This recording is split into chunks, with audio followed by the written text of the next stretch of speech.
Smackdown 10/24/25. This is the one where Jade Cargill turns heel and absolutely nobody gave a damn. And we're going to talk about it. Melo and Shinsuke turn face out of nowhere. I can't even keep up with who's a face and who's a heel from week to week. These people are changing face to heel and heel to face at a whim. Aleister Black faces Dragunov for the U.S. Championship, but you would think this would be the main event since mid-carders are in the main event matches now, but you would be wrong. This was just the appetizer to the actual quote-unquote main event, which was mid-sized Jim Uso versus Drew McIntyre. And yes, this actually happened on this show. They put Aleister Black versus Dragunov in the middle of the show so they could give you mid-sized Jimmy Uso versus Drew McIntyre in the main event spot. Oh, did I mention Drew is in an active feud with Cody Rhodes? And he's going to face Cody at Saturday night's mid-card jobber event? So, would it make sense for Drew to lose this match against mid-sized Jim? Of course not. This makes no sense. You're basically telling us who's going to win the match. This match was pointless. This was a pointless main event. Only Paul Levesque McMahon can tell us, and I'm pretty sure he'll tell us if we don't like it, we're not real fans, and we can go screw off. And he actually said that. Smackdown is losing viewership and is struggling in the numbers, losing fans by the boatloads. Numbers like 1.0 and 1.1 around there, down 40% from his debut on the USA Network. And Paul Levesque McMahon wants you to wait almost 3 hours to watch mid-sized Jimmy Uso in the main event on this show. Paul Levesque McMahon is such an egomaniac that he didn't just double down. He tripled down on Raw shit show backlash of Jim's brother mid-event Jey Uso main eventing and winning the Battle Royal for another chance to fail as a champion. And the people were pissed. Jey Uso got ratioed into oblivion in massive backlash. Fans were saying, hold on, this is seriously going to be the main event at the pay-per-view? You want us to pay $30 for this? Jey Uso versus CM Punk. And WWE fans let Paul Levesque McMahon have it. Their own diehards turned on them. So instead of us getting Braun versus Punk, a heel versus face, or if you're even going to go the face versus face route, at least put LA Knight in that spot. But no, he gives us Super Soldier Jay, who's spearing people left and right with the weakest goddamn spears I've ever seen in my life. And he's kicking out of people's finishers, multiple finishers during the match. So after all of that backlash, he puts mid-sized Jim Uso in the main event on SmackDown. But of course, Paul Levesque McMahon doesn't care. If the product fails, they're going to sell to Saudi Arabia anyway. So if the ratings continue to plummet, it's no sweat off Paul Levesque McMahon's back, because he's already got his money, and so did TKO and Endeavor. They can care less. This product, and I really mean wrestling in general, is just not fun anymore, but especially WWE, because nobody wants to wait around for 3 hours to see mid-sized Jimmy Uso in the main event. It is a chore to get through this product. Let's just get into this shit show. Cody Rhodes kicks the show off. Then Drew comes out and stands on the commentator's table. Then we have a back and forth between Cody Rhodes and Drew McIntyre. Jim Uso comes out and attacks Drew. And then they went to commercial break. That was seriously the start of the show. And people wondering why people are tuning out of this. You wasted 16 minutes on that. Cody and Drew going back and forth for the 150th time. And Jimmy Uso coming out and attacking Drew. Then they go to commercial break. And this is how we end this first segment. Oh my God. They setting the tone already. Only the live crowds pops for this because it's right there in front of them. But for everyone else, like you and I, who are just watching this on TV or streaming or ever else we're watching this, none of this is interesting and none of this is fun. And to put the icing on the cake, once again, you give us Jimmy Uso as the main event. So the first match of the night is the MFTs. We get Mateo and Tama Tonga versus Rey Fenix and Shinsuke Nakamura. So, how fucking random is this team of Rey Fenix and Shinsuke Nakamura? This is so damn random. Shinsuke was a heel before he left. And he comes back after being gone for a few months as a face with absolutely no explanation. We saw him in the background of people's promos looking like a straight up idiot for months. So just a quick example of how Paul Levesque McMahon, if he doesn't have anything for you to do, he'll just have you meandering around in the background looking like an idiot. And here's a perfect example. So tonight, Nikki Cross was listening in on Chelsea Green. So Chelsea Green was having this weird segment with Julia and Kiana James. And Nikki Cross was just in the background walking back and forth looking like a straight idiot. Because Paul Levesque McMahon doesn't have anything for her to do. So she's just in situations where she's looking like a dumbass. And everybody else that he doesn't have anything to do for them to do. So Shinsuke just randomly shows up after months of being gone. Shows up high-fiving fans. Comes back with his old look and music. Like absolutely nothing happens to face Sami Zayn.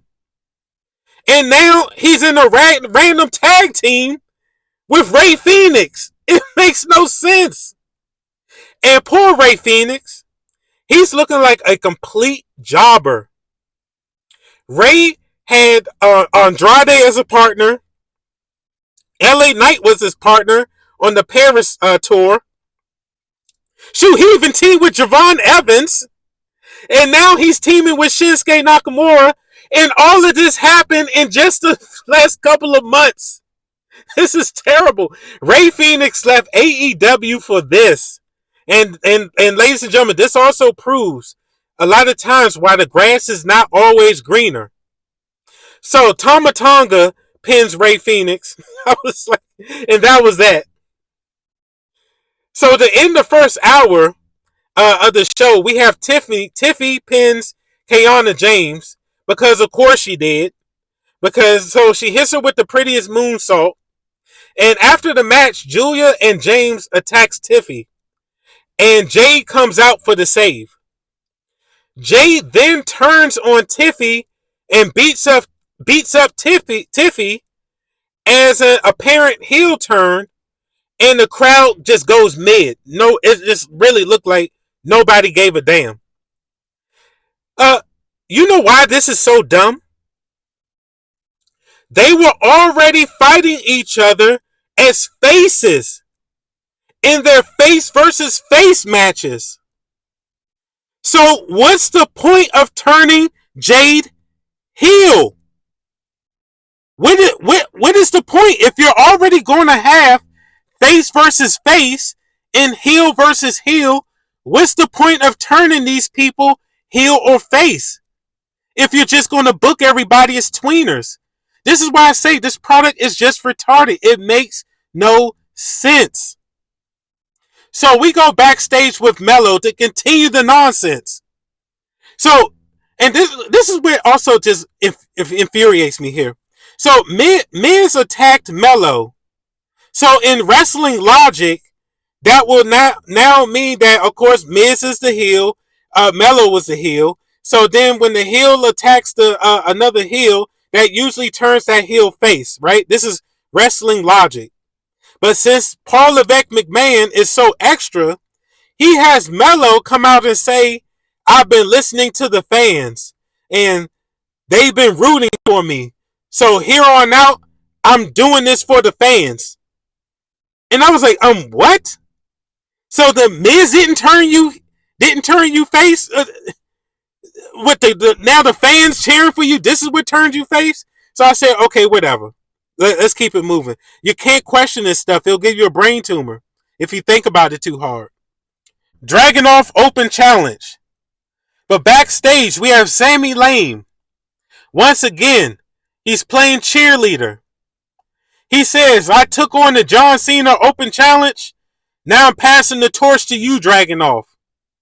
And this is why I can't take Sami seriously. He's always playing cheerleader in some other people's interesting stories because his stories suck and the ratings show it. I mean, seriously, Sami, they tried to book Sami as this fighting champion from week to week, having these banger matches, but nobody cared, and nobody cared to the point to where they gave the belt to a returning nobody like Dragunov. This is how bad Sami is. So they got Sami playing cheerleader, and Sami is only interested in other people's stories. The most interesting Sami has only been is in the Bloodline storyline. That's the most interesting he's ever been. If he's not in the Bloodline storyline, he's doing something with Seth. He's doing something with Drew, Jay and Jimmy, Roman. He's always in the mix of somebody else's business.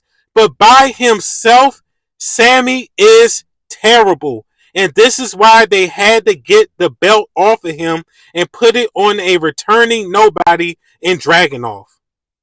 So Sami is cheering on Dragunov, and Dragunov says, thank you, Sami, I appreciate it. And then that's that. Sami doesn't even have the desire to want to get his championship back. He's just going to play cheerleader. So we're just going to keep it moving from there. So Dragunov Open Challenge. Aleister Black answers. Aleister comes out with Zelina Vega. And this is really the only interesting part of this match. Zelina Vega gets kicked out for trying to help Aleister. And she really didn't even really do that much to get kicked out. This was just a flimsy excuse just to get Damian Priest to come out. So Damian Priest comes out and distracts Aleister. And Dragunov hits his finisher for the 1-2-3. And that was that. And the reason why I really don't care about this match, because there's no storyline to this and just no build up to this. And the sad part about this is Dragunov and Aleister are two good wrestlers. If you give them an interesting storyline, I think they can really have an amazing feud. I mean, better than the next crap that we got coming up. And matter of fact, let's jump to that because I really want to get into that. So next up, we get the main event. Jimmy Uso versus Drew McIntyre.